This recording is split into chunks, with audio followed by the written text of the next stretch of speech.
Салам достор. Бүгүн Германиядагы салык системасы жөнүндө жана ал жактан салыкты кантип кайтарып алууга болоорун сүйлөшөбүз.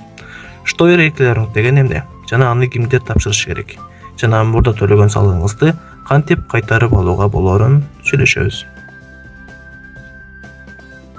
Штойер эркелеринг бул салык декларациясы. Анын жардамы менен сиз мамлекетке канча киреше тапканыңызды жана кандай чыгымдарыңыз бар экендигин билдиресиз. Көпчүлүк учурда мурда төлөгөн салыгыңыз кайра кайтарылып берилет.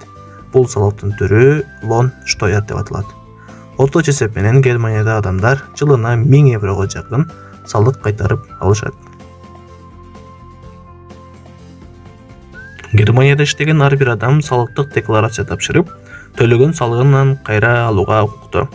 Мисалы, Ференжо программасы менен келген студенттер, убактылуу же кадимки жумушта иштегендер, Германияга жаңы келген жумушчулар жана башка ушул сыяктуу жумушчулар өзүнүн берген салыгын кайра кайтарып алууга укуктуу. 2024 жыл үчүн орточо кайтарым суммасы болжол менен 1072 еврону түзөт. Бул сумманы атайын калькулятор аркылуу алдын ала эсептеп алсаңыз дагы болот. Жалпысынан 3 ыкма бар. Биринчиси бул Элстер аркылуу Германиянын расмий сайтынан тапшыруу. Бул акысыз, бирок каттоодон өтүш үчүн немис жарандыгы керек. Башкача айтканда, мигранттар бул сайттан тапшыра алышпайт.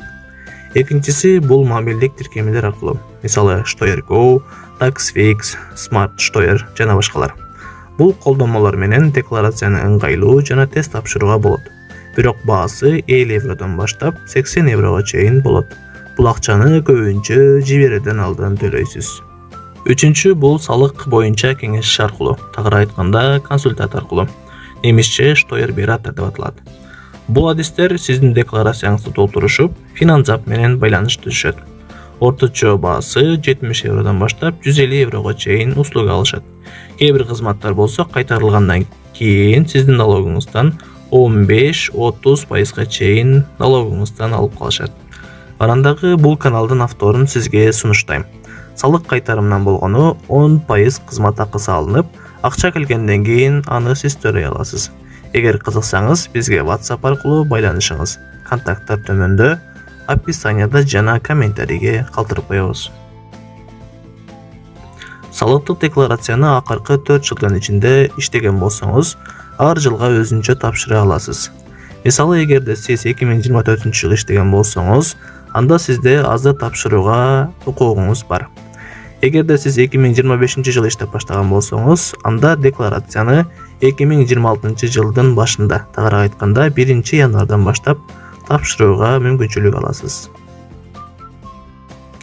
Салыкты кайтаруу мөөнөтү декларация тапшырылгандан кийин 3 айдан баштап 6 айга чейин созулушу мүмкүн. Бул убакыт сиздин иштеген шаарыңыздагы салык кызматынан көз каранды. Эгерде эртерээк тапшырсаңыз, ошончо эртерээк салыгыңызды кайтарып аласыз. Эгерде видео сизге пайдалуу болгон болсо, анда мен кубанычтамын. Жаккан болсо лайк басыңыз жана Германияда иштеген досторуңузга бул видеону бөлүшкөндү унутпаңыз. Көрүшкөнчө.